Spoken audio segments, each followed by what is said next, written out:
రాజకీయాల్లో విధేయతకు విలువ తగ్గిందనే మాట తరచూ వినిపిస్తుంది. కానీ టీడీపీ సీనియర్ నేత వర్ల రామయ్య విషయంలో మాత్రం ఆలస్యమైన విధేయతకే పట్టం కట్టారనే చర్చ జరుగుతోంది.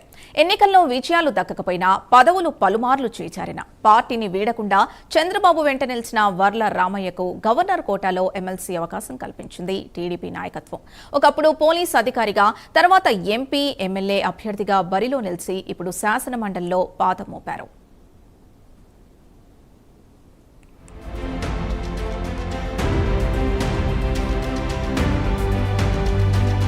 వర్ల రామయ్య టీడీపీలో సీనియారిటీతో పాటు పార్టీకి విధేయుడిగా గుర్తింపు పొందిన నేత.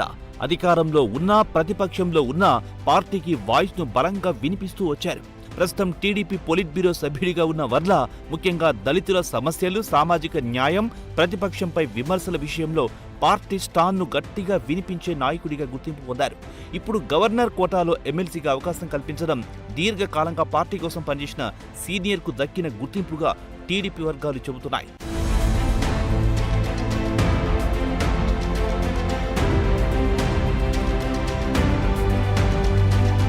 అయితే వర్ల ఎంపిక వెనుక విధేయత ఒకటే కాదు, సామాజిక సమీకరణాల లెక్కలు కూడా కనిపిస్తోంది.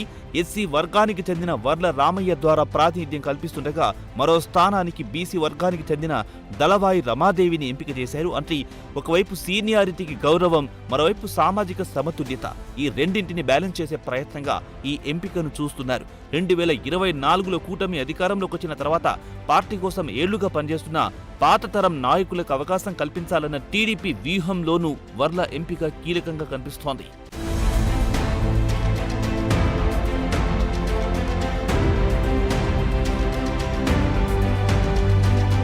వర్ల రామయ్య రాజకీయ ప్రయాణం కూడా ఆసక్తికరమే. రాజకీయాల్లో రాకముందు ఆయన పోలీస్ శాఖలో పనిచేశారు. 2009లో తిరుపతి లోక్సభ స్థానం నుంచి టీడీపీ అభ్యర్థిగా పోటీ చేసి కాంగ్రెస్ నేత చింతా మోహన్ చేతిలో ఓడిపోయారు. 2014లో పామర్రు అసెంబ్లీ స్థానం నుంచి పోటీ చేసినా విజయం దక్కలేదు.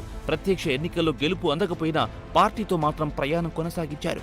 గతంలో రాష్ట్ర రోడ్డు రవాణా సంస్థ చైర్మన్ గా కూడా బాధ్యత నిర్వహించారు.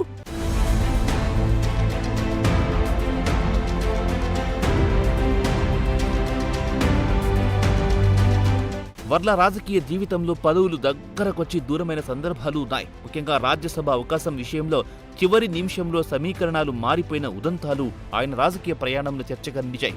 అలాంటి పరిణామాలతో వర్ల అసంతృప్తిగా ఉన్నారన్న ప్రచారం జరిగినా ఆయన పార్టీ వీడలేదు. తిరిగి పార్టీ కార్యక్రమాల్లో యాక్టివ్ అయ్యారు. చంద్రబాబుకు నమ్మకమైన నేతగా కొనసాగారు. ఇప్పుడు అదే సీనియారిటీ, విధేయత ఎమ్మెల్సీ అవకాశానికి ప్రధాన కారణమైందని పార్టీ వర్గాలు విశ్లేషిస్తున్నాయి.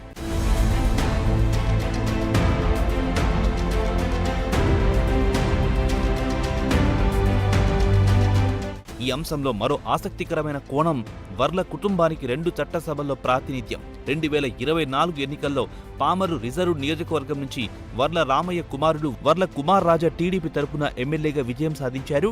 ప్రత్యక్ష ఎన్నికల్లో తండ్రికి అందని విజయాన్ని కుమారుడు అందుకున్నారు. ఇప్పుడు వర్ల రామయ్య శాసన మండలిలో అడుగుపెట్టడంతో కుమారుడు అసెంబ్లీలో, తండ్రి మండలిలో ప్రాతినిధ్యం వహిస్తున్న ఆసక్తికర దృశ్యం ఆవిష్కృతమైంది.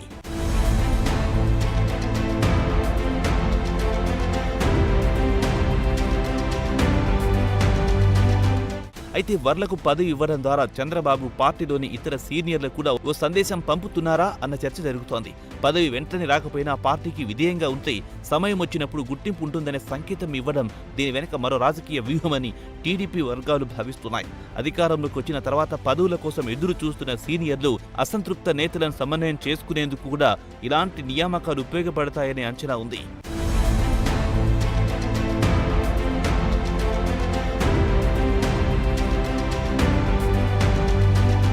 మొత్తానికి వర్ల రామయ్యకు ఎమ్మెల్సీ అవకాశం ఓ వ్యక్తికి దక్కిన పదవితోనే పరిమితం కాదన్నది టీడీపీలో జరుగుతున్న చర్చ.